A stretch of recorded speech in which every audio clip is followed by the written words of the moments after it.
রাওয়ালপিন্ডিতে আছেন আমাদের সহকর্মী শেখ আশিক, তার কাছ থেকে জানবো আরও বিস্তারিত খবর। শেখ আশিক, টিম ম্যানেজমেন্টে যেটা একটু আশা ছিল ৩০০ পার করে রানটা যদি ঠেকানো যেত তাহলে জয়ের একটা আশা ছিল, এখন ২৩৭ টার্গেট, কি মনে হয় আপনার? জুয়েল, ৩৩৭ রান আসলে খুবই কম। গতকালকে প্রেস কনফারেন্সে কোচ ফিল সিমন্স নিজেই বলেছেন যে বাংলাদেশের জিততে হলে এই উইকেটে, রাওয়ালপিন্ডির উইকেটে রান দরকার হচ্ছে ৩০০+। সেখানে ২৫০ রানই হয়নি, সেখানে ৩০০+ রান তো কল্পনাতীত। তো এই টার্গেট দিয়ে আসলে নিউজিল্যান্ডের বিপক্ষে জেতা সত্যি মিরাকল কিছু না ঘটলে আসলে সম্ভব না। এখানে একদম বাস্তবতার কথা যদি আমি বলি, আজকের ম্যাচে বাংলাদেশ আসলে ধরাটা খেয়েছে কোথায়? ধরাটা খেয়েছে একমাত্র নাজমুল শান্ত ছাড়া, আর শেষ দিকে জাকের আলী অনেক ছাড়া কেউ রানই পাননি। এখন শান্ত ৭৭ রান করেছেন, দেখেছেন যে অনেকের কাছে মনে হতে পারে যে ক্যাপ্টেন শান্ত অনেকদিন পরে রান পেয়েছেন এবং ৭৭ রান অনেক বেশি। বিষয়টা এমনও না। শান্ত বল খেলেছেন ১১০টার মতো বা সামথিং, কিন্তু শান্ত আজকে ১০ ওভারের মতো খালি ডট বল দিয়েছেন, মানে ৬০টার উপরে ডট বল দিয়েছে। তো একজন ব্যাটসম্যান ৬০টা বল থেকে যদি যখন কোনো রানই আদায় করতে না পারেন, তখন কিন্তু পুরো টিমের উপর ওই প্রেশারটা পড়ে এবং ওই প্রেসারে পুরো টিমের যে স্তম্ভ ওটাও ভেঙে পড়ার সম্ভাবনা হয় এবং বাংলাদেশ টিমে সেটা হয়েছে। শান্ত যখন প্রথম বল খেয়েছে, ৬০টার উপর ডট দিয়েছে, নিশ্চয়ই তখন অন্য ব্যাটসম্যানদের কাছে মনে হবে যে আমাকে অল্প বলে বেশি রান করতে হবে, না হলে আস্কিং রান রেট, মানে জয়ের জন্য যেটা দরকার সেই আস্কিং, সেটা আসলে আমার টিম ফিল আপ করতে পারবে না, আমরা জিততে পারবো না। তো সেই তাড়নাটা যখন অন্য ব্যাটসম্যানদের উপর চলে আসবে, তখন কিন্তু উইকেট পড়বে খুব সহজে। হয়েছেও তাই।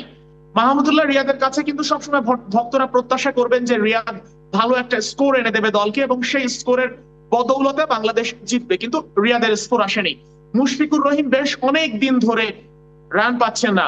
জাকের আলী অনেক রান পাচ্ছিলেন এবং শেষ বল পর্যন্ত যদি জাকের আলী অনেক খেলতে পারতেন, তাহলে কিন্তু বাংলাদেশের রান অন্তত আরো ১৫-২০ হলেও হতে পারতো।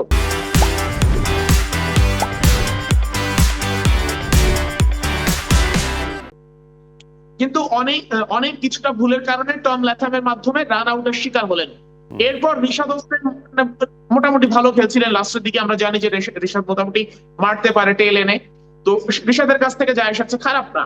তো মোটামুটি মুশফিক, মাহমুদুল্লাহ, মিরাজ বা যাই বলি না কেন, মানে মূল যে ব্যাটাররা যাদের কাছ থেকে আমরা রান প্রত্যাশা করব, তারাই যখন কোলাপস করে, তখন পুরো টিমের সিস্টেমটা, মানে যে প্রত্যাশা নিয়ে আসলে ভক্তরা ছিল, যে প্রত্যাশা নিয়ে টিম ম্যানেজমেন্ট বসেছিল, সেই প্রত্যাশার জায়গাটা নষ্ট হয়ে যায়। জি, এই জায়গাটা আজকে যে দুটো পরিবর্তন, তার মধ্যে রিয়াদ ঢুকেছেন, মুশফিক খেলেছেন, সেই জায়গাটা এই দুজন সিনিয়র ব্যাটসম্যানের কাছ থেকে তো একটু মানে মানে এটাকে কি বলবো, আমি খুব গুরুত্বপূর্ণ কৃতিত্বপূর্ণ একটা আচরণ বা খেলা আমরা আশা করতে পারি, কিন্তু দেখেছি কি?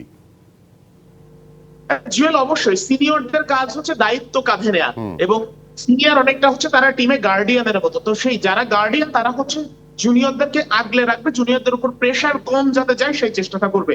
কিন্তু দুইজন সিনিয়র, দুজনের একজনের কাছ থেকে যখন রান না আসে, তখন ব্যাটসম্যান কিন্তু ১১ জনের জায়গায় ৯ জন হয়ে যায় এবং সেই প্রেসারটা কিন্তু বাকিদের উপর ভাগ হয়ে যায়।